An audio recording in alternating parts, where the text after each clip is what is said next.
के सुनर लागे ओही बेटा के अंगनैया जय जय जय जय माँ पूजेला सबे पैया जय जय जय जय जय माँ ओही बेटा के अंगनैया पूजेला सबे पैया माई के चलते सबका में हुनर लागे सुनर लागे सुनर लागे लाली सुनर माई के सुनर लागे सुनर लागे सुनर लागे लाली सुनर माई के सुनर लागे। आप सुन रहे हैं एजी एंटरटेनमेंट की धमाकेदार प्रस्तुति।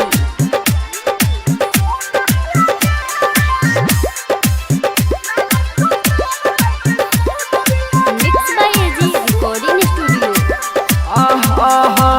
निमिया के छैया में लागल बाडेरा खड़ा बसबौहा मैया के सेरा निमिया के छैया में लागल बाडेरा खड़ा बसबौहा मैया के सेरा सब करौ मन हर शैली हाँ हाँ हाँ हाँ हाँ हाँ दर्शन देवे चली अइली हाँ जय जय माँ सब करौ मन हर शैली दर्शन देवे लाइली चलते दशहरा झुम झुना झुनर लागे सुनर लागे सुनर लागे लाल चुनर माई के सुनर लागे सुनर लागे सुनर लागे लाल चुनर माई के सुनर लागे।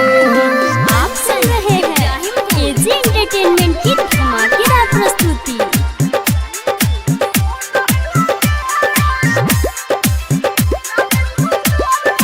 Mix by AG recording studio.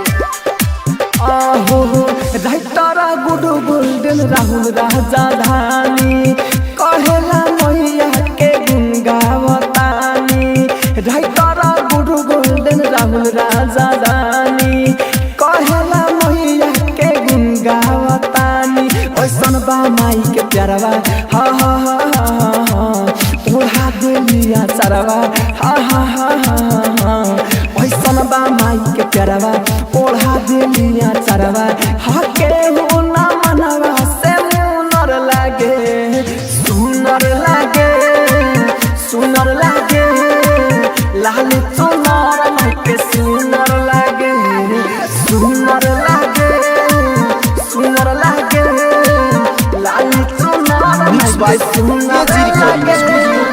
Roshanpur Sapaha.